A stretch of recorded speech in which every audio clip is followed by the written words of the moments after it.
Hello and thank you for tuning in to Seahawk Central. I'm Stephanie Rodriguez. And I'm Dylan Thompson, and we are proud to be the central spot for all things news and sports.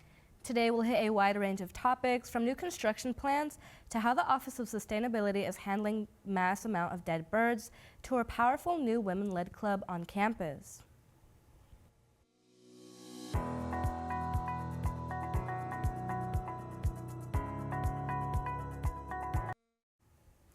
As the student population continues to grow, new on-campus housing is on the way.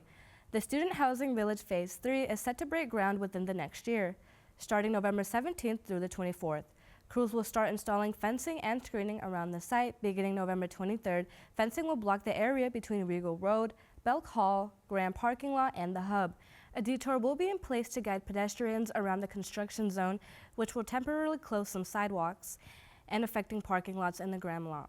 According to a statement from the Office of University Relations, the need for more student housing was identified as a part of the university's master planning process in 2023. The approval for this project was granted by the UNCW Board of Trustees in the summer of 2024. The new residence hall is expected to include multiple study rooms and a large common area on the ground floor. The building will be 5 stories tall and will resemble existing halls such as Pelican and Sandpiper. UNCW expects the new housing to open in the fall of 2027, and a name for the building has not yet been selected. While the addition will help reduce overflow housing, UNCW says the demand for on-campus housing will likely remain high. Future growth will continue to be assessed and planned with campus leaders.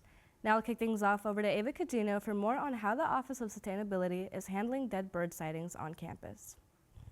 Marking a little over a year since Randall Library's expansion, Discovery Hall, students are still enjoying the space, but one student noticed a troubling effect of the building's design, an increased amount of bird deaths caused by the large glass panes at the front of the hall. Birds cannot perceive glass as a barrier and have been flying straight into the windows, often resulting in severe injuries or death. This issue was quickly reported to library staff, and discussions about potential solutions began immediately. However, due to the newness of Discovery Hall, the glass panes are still bound by warranty, limiting any modifications to the structure. I spoke with Chief Sustainability Officer Felicia Lee and Associate Dean of Library Laura McBrayer about the university actively working towards a long-term solution. Yeah, it's the university itself, if you look in the strategic plan, the 4th pillar of the university really brings to light our institution's commitment to the environment and environmental stewardship and sustainability as a whole.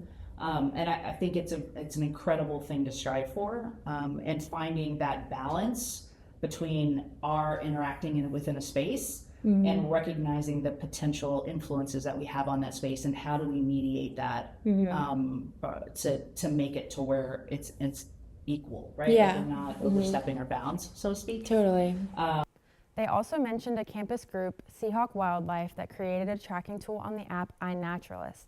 It is titled UNCW Bird Collisions, and it allows students or staff to log any injured birds that they see.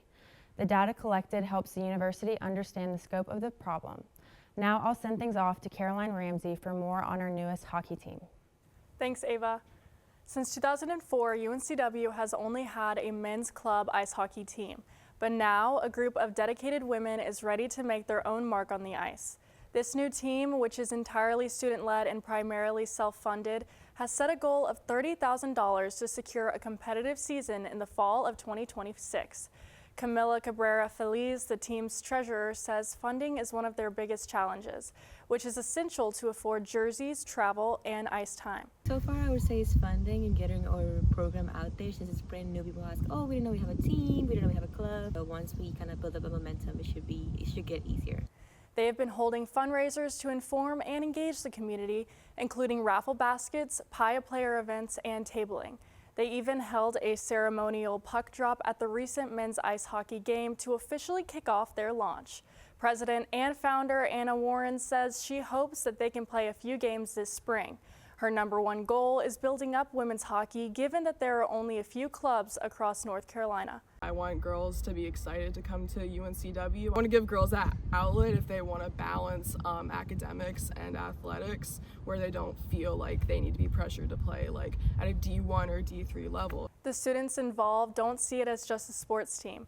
They see it as a lasting legacy for women's athletics at UNCW and growing hockey in a non-traditional market like Wilmington. Stephanie. Thank you, Caroline. Dylan, what's new with sports? Well, Stephanie, let's get underway with some Seahawk basketball.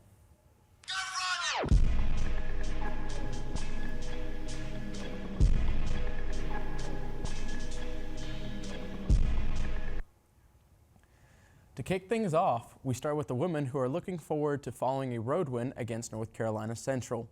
The women hosted a Teal rival Coastal Carolina in their third game of the 25-26 season.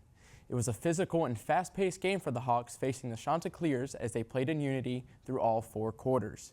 The women were unable to capture the win at home, falling to the rival Teal opponent, but the Hawks didn't quit. Rory Cox captured another 20-point game in what is now her second in 3 games, followed by a 12-point performance from Kyla Silver. The women will have 2 chances to improve their record on the 19th and 21st this month as they hit the road to take on Gardner-Webb, followed by an early home matchup against Presbyterian. Flipping over on the men's side, the Hawks returned home for a key matchup against USC Upstate.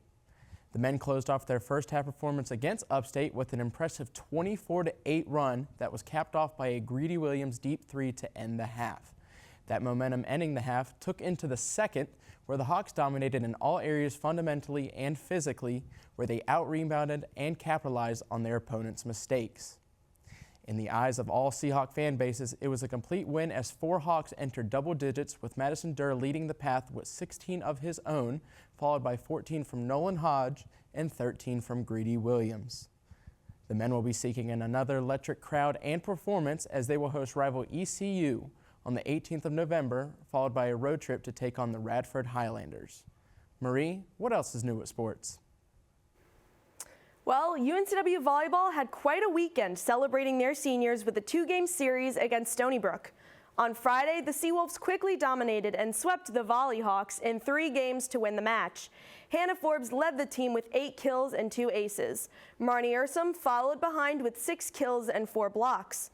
Their second and final game of the weekend was Senior Day, where the ladies beat the Seawolves in 4 games to win the match.